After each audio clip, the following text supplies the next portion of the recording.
7.5 to 8 seconds. That was just counting in my head though. I'm gonna do another one with my stopwatch.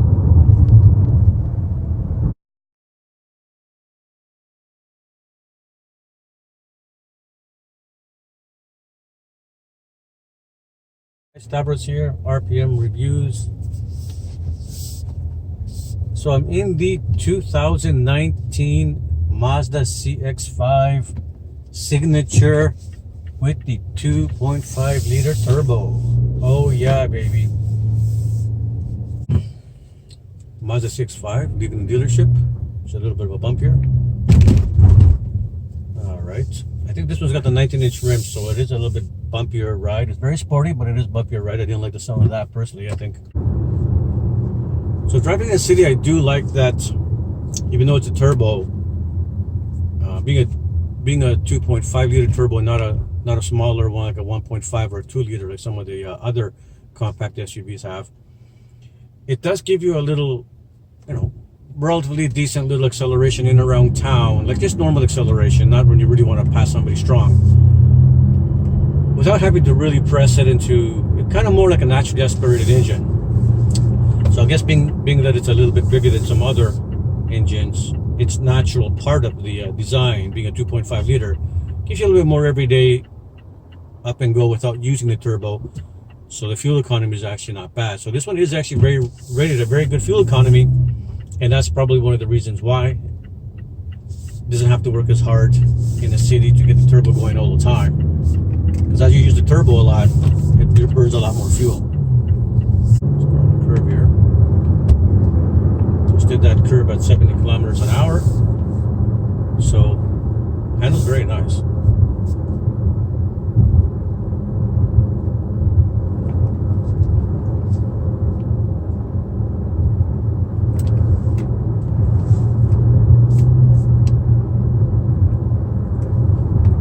Not too floaty, holds its own very, very good. So yes, this does handle pretty much the best in its class, and the steering response around this turn is nice and tight. You feel it.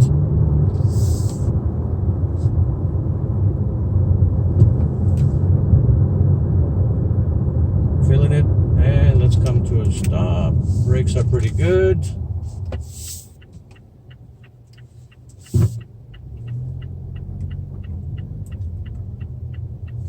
Get on the highway in a second and we'll do a nice test.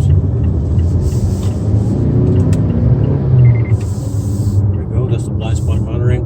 Beeping because I shot forward to pass that truck to get in the right lane, which I technically should have gotten behind him, but of course I'm test driving it, so let's get in front of him.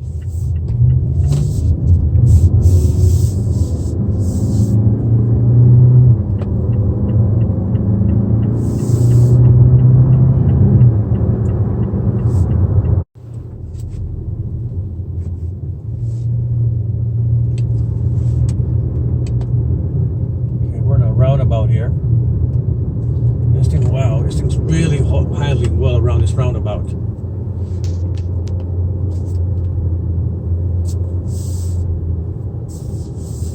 My manual mode, doing 50 kilometers an hour.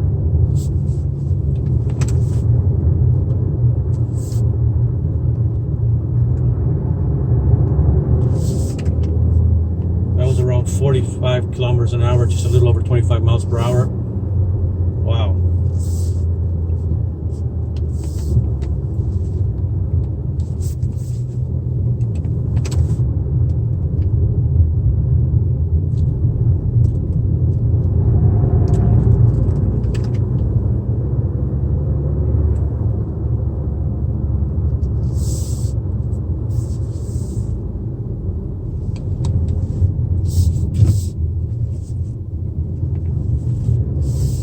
Yeah, I guess handles very good, best in his class and better. And I can admit I really enjoy driving it. I do like it. Definitely, it's one of the nicer riding cars of all the ones I'm comparing to. For driving dynamics, its feeling, its quiet cabinet. I believe I'm getting 69 to 70 decibel rating on this. and other cars like the Santa Fe 69, but the Equinox I think is 70 or 71, and some other cars are 71, 72. So this is definitely on the quiet side. So it's pretty good for that. It's a nice place to be. I mean, everything's soft touch everywhere, so you're enjoying the ride. You feel like you're in like an Audi or a BMW when you're driving this.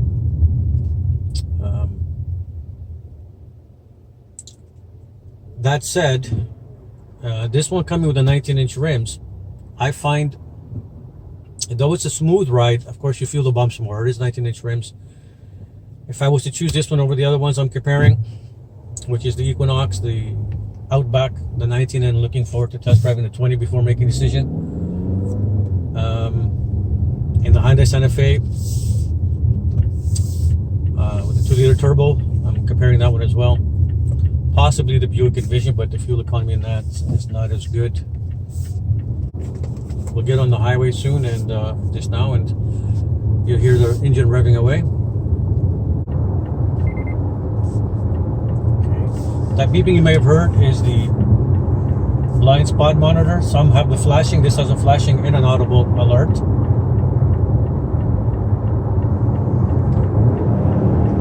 There we go, full throttle.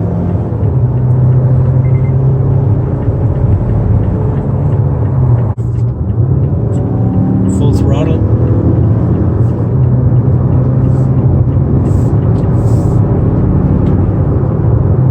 All right.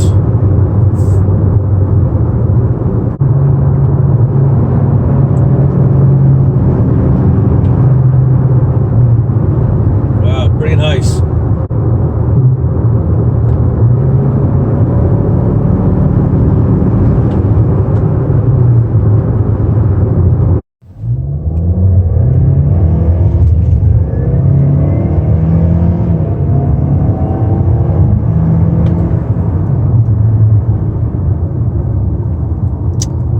Around 7.5 to 8 seconds. That was just counting in my head, though. I'm gonna do another one with my stopwatch. I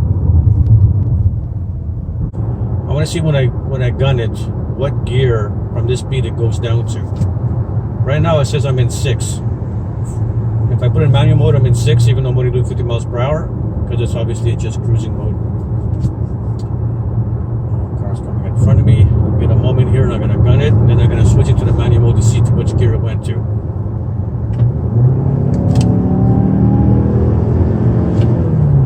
It went to 3. From 6 it went down to gear 3.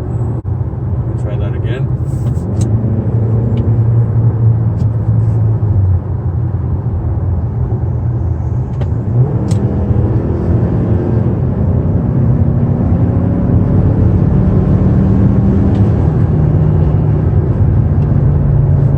So it went to 3rd gear again, and then actually, so it was a little bit after, like maybe 52, 53. I don't think it reached 5,500 RPMs, and it switched me to 4th.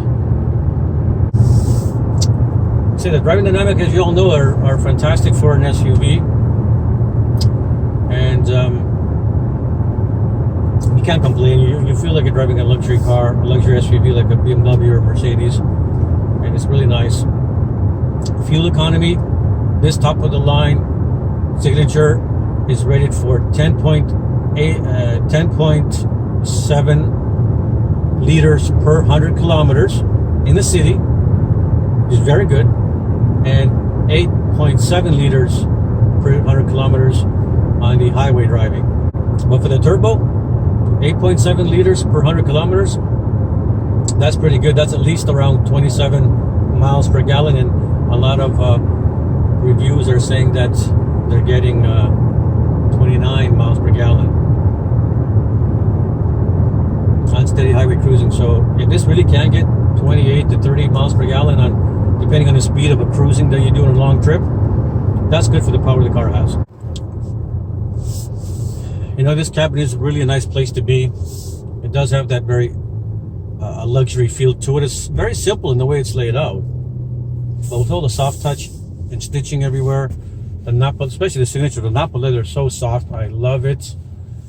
And as others have stated, I don't get this dark brown. It should really been a little bit lighter. I mean, not necessarily saddle brown like some people are saying, but definitely a little lighter. So there's a little bit more richer, brighter color to it. Visibility is a good thing to mention. Visibility is not bad. The A-pillars aren't as far out as some cars can be. They're a little, not too big, but they're not as small as other cars can be. But because they're a little bit more angled forward to you, visibility out is pretty good. And the side's got a little, back there is a little small window as well that really helps, but not really to see the road, more just to see the trees behind you. But if there's a truck there, you can definitely see higher vehicles in that little window. So that's not bad. Adaptive cruise control works okay in this car. No complaints there. The lane keep assisting is less sensitive. Even though I set it before leaving, I set it on the highest sensitivity level because Subarus are very sensitive, and I'm comparing to our Legacy that I reviewed. And this one, I'll let go of the steering wheel right now, and it lets you actually cross the line a little bit before it'll bring you back. Like I'm touching the line, there we go, and it's not really pushing me back there, but it's keeping me from going over, and now I'm going over. Okay, so that's not good. Okay guys, so I was doing more testing with the lane keep assist. I didn't want to do it while I was driving because I really wanted to pay attention as well to what's going on, because there are some cars. I'm in a more rural area, but there's still cars and trucks around. So a little disappointing. The lane keep assist definitely does not work as good as the Hyundai's did when I test drove it, and the Subaru Legacy we have is even better. So the lane keep assist. Let's do this one again. There we go, it kept me in a little bit. Now I'm on a highway with more traffic around, so I can't push my luck here.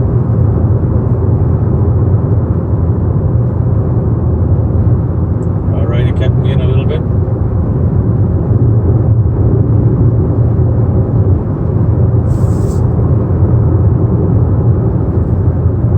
It's pushing me back, and I can feel the steering wheel vibrate. Let's see if it does it again on this side. The steering wheel's vibrating a little bit. Push me back a little bit. Alright, let's drift into the left. It's pushing me back. Now let me go over, so this is where I have a problem with it. It vibrated the steering wheel, which is one of the notification options.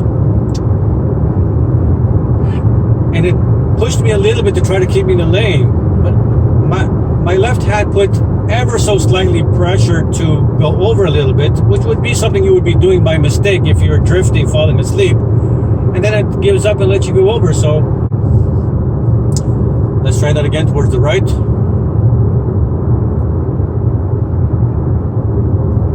Okay, it's correcting me, pushing me back a little bit. On the left. To let me go over. Alright, let me try that again.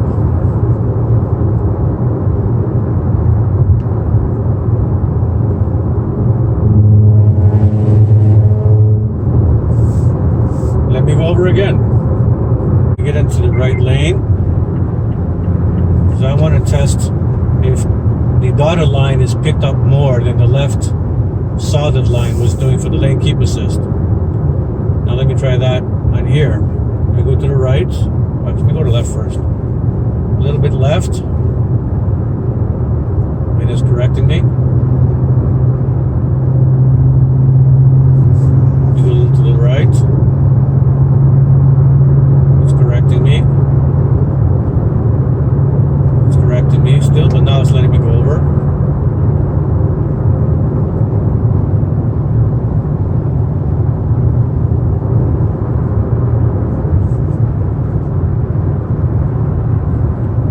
Again,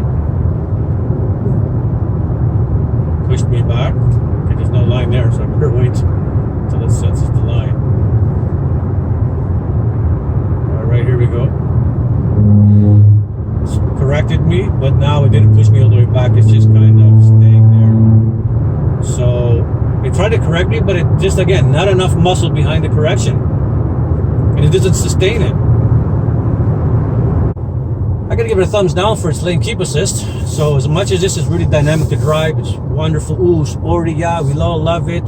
Yeah, what an awesome ride and everything. You gotta take those things into consideration. So I don't know why all these reviews are giving this car 5 out of 5. Like Car and Drive, everybody goes, oh, it's fun, dynamic to drive. But people are looking at reviews. You gotta mention how good these other systems give and knock some points off to that. I definitely would not give it a 5 out of 5. Now, do you go down to 4.5 because some of these lane keep assist and some features maybe don't work as well? It doesn't have other features as well that other cars have. Just to see if this thing can stop on a small box on the street to see if it recognizes it as something.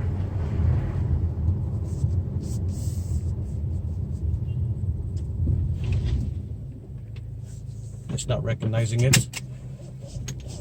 I'm not sure why not. Okay, turn down the fan. So on my little highway drive here, I did about not even just a little shy of 80 kilometers on a highway test, and the fuel rating shows 8.4 liters per 100 kilometers. So that's not too bad. The car's already quick enough and it's very responsive and everything, but definitely if this intake system didn't have 1, 2, 3, 4, 5, 6 and the last 7 curves into the engine, it would be a lot more responsive and a lot more power to have a more, if this one's straight, more direct into the engine. I'm not sure if I needed to have all that. And it's got a pop rod instead of hydraulic system holding the hood up. Mazda chipping out on that.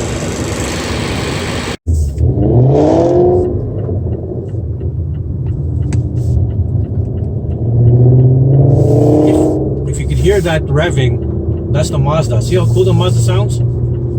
Actually, I'm just joking. That was the sound of the Mustang in front of us. Too bad this Mazda doesn't sound as cool as that.